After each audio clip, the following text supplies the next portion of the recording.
Hi there, guys, and welcome to yet another episode of the Cover Zero Show with me, your host, Simon Conboy. This episode will be another in the series of first wave of free agency reviews. This episode focusing on the San Francisco 49ers, who have been very, very busy. And they've got need to be. So last season, obviously, a total disaster under Chip Kelly, who was fired after one season. They've now brought in Kyle Shanahan, who of course was the offensive coordinator for the Falcons. Did a great job there.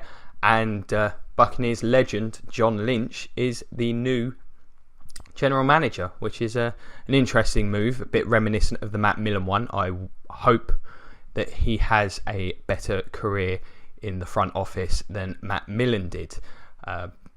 If you've never seen John Lynch, I definitely recommend searching up some highlight reels. That man could hit.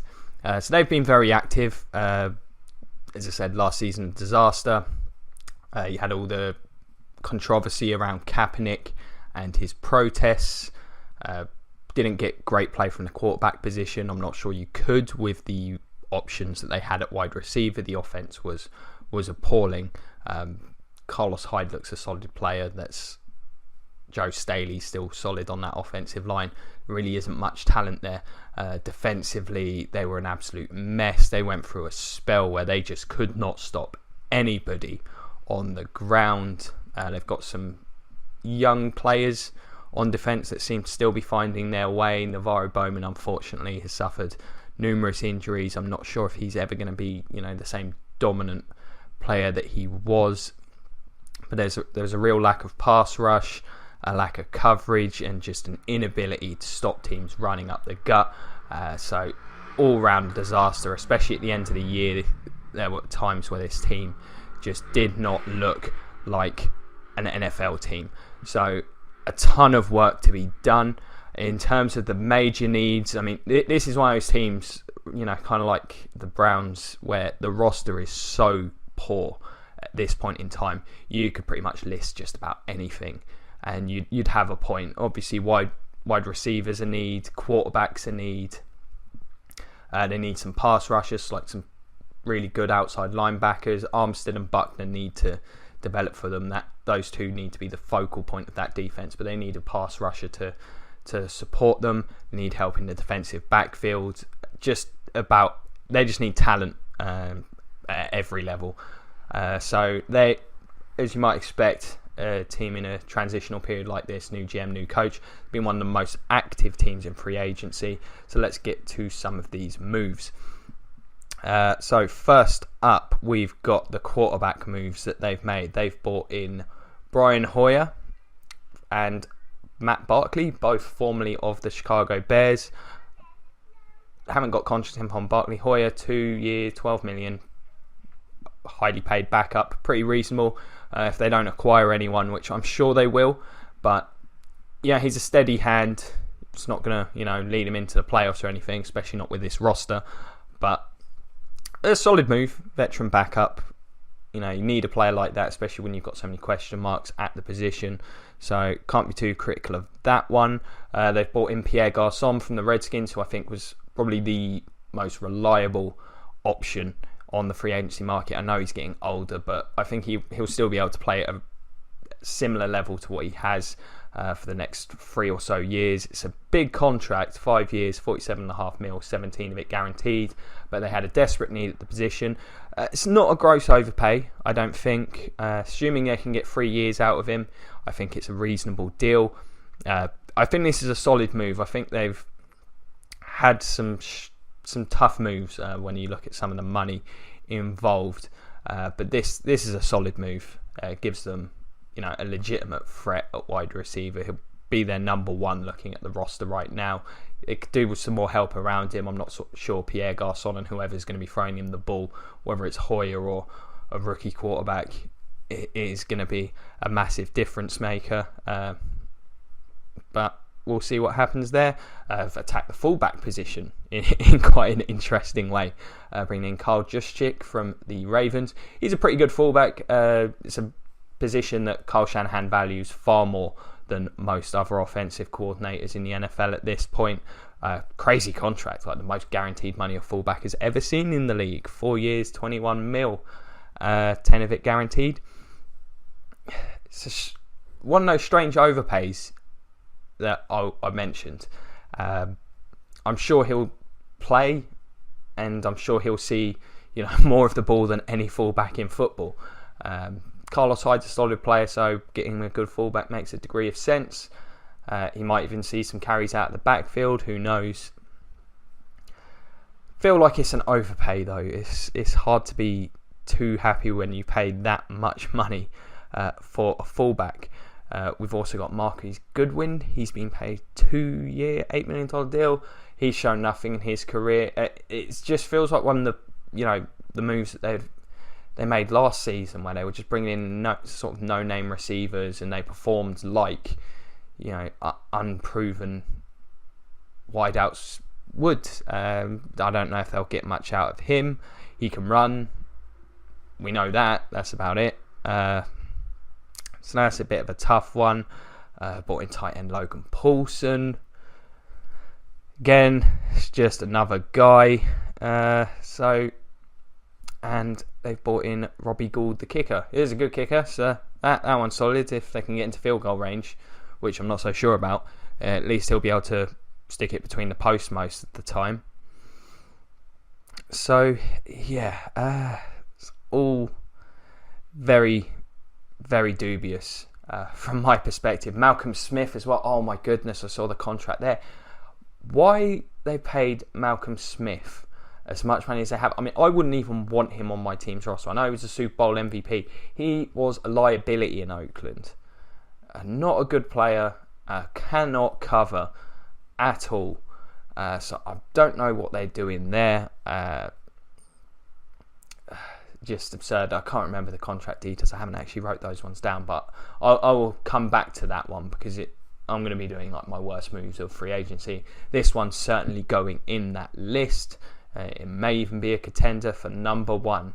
And there's some. I didn't think there'd be a contender with Matt Khalil.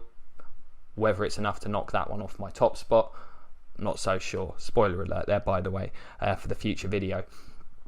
So, yeah, being active, I don't know if they're any better at this point. Still a huge amount of work to be done. The draft is going to be huge for this team. Losses, Antoine Bethea, he's gone to the Cardinals. Yeah, he was being solid for them, but at this point in his career, no surprise. You're a rebuilding team. Letting a veteran go isn't always the worst thing in the world. Dawson, the kicker's left. As a thing. A couple others. Torrey Smith. Re-signed. Well, he signed with the Eagles in what's one of my favourite moves.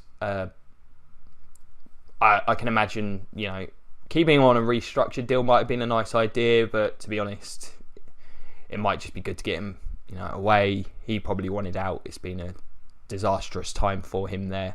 So, that is what it is. They've got Gerald Hodges and Colin Kaepernick still out there. I don't know if anyone's going to go near Kaepernick as a result of the protest. Now, I think that's grossly unfair. Personally, he showed at times last year, bearing in mind the talent level on the team's back, he was not a particularly good quarterback, but he had some really solid games, and I still think there's something salvageable there if you can get him in the right situation. The worry, I think, and this is the worry I would have were I a GM, is that with the protests and all that other stuff that was going on, he's doing a lot of charity work and stuff, and I commend him for that. It's good to see a guy, putting himself out there, trying to help out the community, all that good stuff. But it makes you question whether, he's all in on football. And especially at the quarterback position, of course, it's vital that you are. We've all heard all the many, many stories about how Tom Brady and Peyton Manning live, breathe football and spend all day, every day trying to be a better quarterback. And you know what? That you do need that at that position at the end of the day. I think that doesn't help him. So I don't know if we'll see Colin Kaepernick. We won't see him in San Fran. I would bet my house on that if I had one.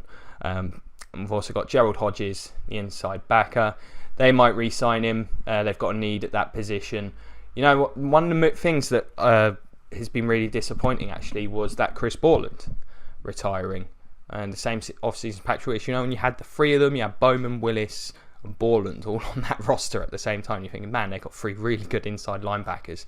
And now, of course, two of them retire early. And Navarro Bowman's had so many injuries over the last few years that, yeah, it's a shame. Borland could really help that team. Maybe they should give him a call, see if he wants to come out of retirement. Although I'm not sure he would to join this roster. So yeah, a lot of work to do in San Fran. This roster is still threadbare. Could do with help just about everywhere. There's a real lack of impact players. Expect this team, barring, it feels kind of to me like they're all in on somehow acquiring Kirk Cousins. There's a lot of rumours out there, of course, that Kyle Shanahan loves him, and they have said, they're going to get a quarterback. I don't know if that's going to necessarily be achievable. Even like if you were to trade like the first round pick, the Redskins would probably want more than that for him. Maybe, I don't know. Would that be a good deal? I'm not so sure. Cousins is a good quarterback. Don't get me wrong. He's, an above-average starter, I think. But one, I don't think he's good enough to carry this roster. I think it's a move. If it would be a big-time move, and of course, it would put a lot of pressure on Cousins, and I think he'd struggle on this roster. He's had a very good offense around him in Washington. He'd have the good play caller again. Shanahan did a great job. Jay Gruden's very good in that regard. But I think it would be, a tough ask for him to lead this roster successfully. I think that pressure would really, if it's not a success, it would come down on the front office and be a total disaster. It feels like they're a little all in there. For next season, I suppose, for any hope of success, I think that it's their only hope. Of course, it doesn't look like there's a rookie who's going to be able to step in and lead a team to the playoffs next season based on, what's been said about the class and some of the tape I've seen on a couple of those guys. I'm not a huge believer. They need to get one from somewhere. It might be the second round.